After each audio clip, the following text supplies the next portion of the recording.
नमस्कार, माझ्या स्वयंपाकघरात तुमचं मनापासून स्वागत.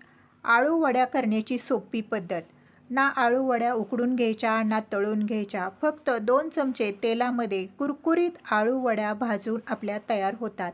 करायला सोप्या, झटपट होतात आणि चवीला पण भारी लागतात. चला करूया.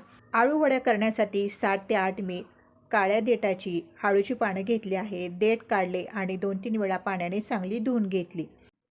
1 वाटी बेसन पीठ घेतलं आहे.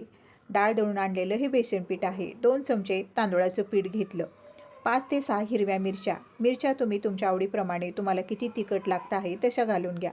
10-15 लसूण पाकळ्या, अर्धा चमचा जिरे, थोडंसं मीठ आणि अर्ध लिंबू घेतला आहे. आपण लिंबू घालून आळू वड्या करणार आहोत. लिंबू घातल्यामुळे आपल्या वड्या जिभेला चरचरत नाही आणि घशामध्ये खवखव करत नाही, म्हणून लिंबू किंवा चिंच घालायची. आधी आपण खलबत्त्यामध्ये लसूण, मिरची हे बारीक असं कुटून घेऊया. लसूण मिरची बारीक कुटून झाली. आता ताटामध्ये आपण बेसन पीठ घालून घेऊया. तांदूळाचं पीठ घालायचं. थोडंसं परत मीठ घातलं. अर्धा चमचा हळद, लसूण मिरची कुटलेली घातली आणि आता लिंबू पिळून यामध्ये आपण लिंबाचा रस घालून घेऊया. आधी हे सगळं आपण चांगलं मिसळून घेऊया. आता यामध्ये थोडं थोडं पाणी घालून पीठ आपण भिजवून घेऊया. अंदाज घेत घेत यामध्ये आपल्याला पाणी घालायचं आहे. जास्त आपल्याला पातळही करायचं नाही आणि जास्त घट्टही करायचं नाही. मध्यम ह्याच्यामध्ये बेसन पीठ आपल्याला भिजवून घ्यायचं आहे. ताटामध्ये असं बेसन पीठ आपण भिजवायला घेतलं ना, व्यवस्थित आपल्याला याच्या गुठळ्या फोडता येतात आणि मस्त आपलं पीठ चांगलं भिजवून होतं. म्हणून ताटामध्ये मी नेहमी पीठ भिजवून घेते. हे बघा, हे असं मी बेसन पीठ भिजवून घेतलं आहे. आता आपण हे बेसन पीठ आळूच्या पानांना लावून घेऊया.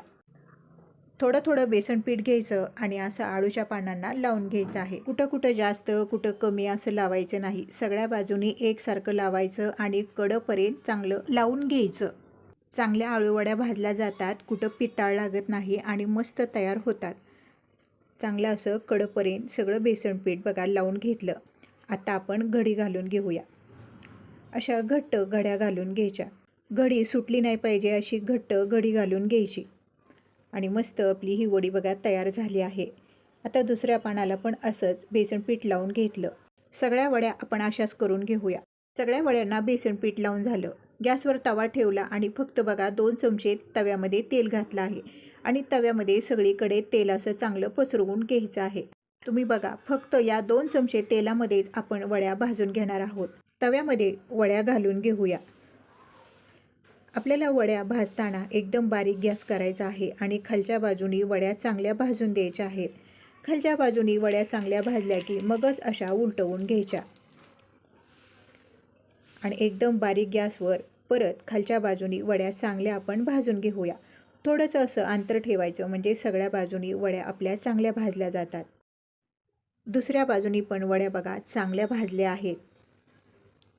बघा, फक्त 2 चमचे तेलामध्ये कुरकुरीत अशा आपल्या वड्या बघा भाजून तयार आहेत आणि राहिलेल्या तेलामध्ये ह्या राहिलेल्या वड्या पण अशाच भाजून घेऊया.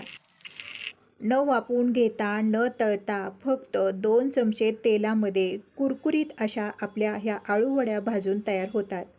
आळू वड्या करण्याची ही पारंपरिक पद्धत आहे. झटकीपट होतात आणि करायला सोप्या. तुम्ही ऑफिसच्या डब्याला, मुलांच्या डब्याला सुद्धा ह्या आळू वड्या करून देऊ शकता किंवा तुम्ही बाहेर फिरायला चालला असाल तर ह्या आळू वड्या करून नेऊ शकता. झटकीपट तयार होतात आणि चवीला पण भारी लागतात. तुम्हाला मी केलेल्या आळू वड्या कशा वाटल्या कमेंटमध्ये सांगा आणि माझा व्हिडिओ थोडा तरी आवडला असेल तर व्हिडिओला लाईक करायला, चॅनलला सबस्क्राईब करायला विसरू नका. व्हिडिओ पाहिल्याबद्दल मनापासून आभार. भेटूया पुढील व्हिडिओमध्ये.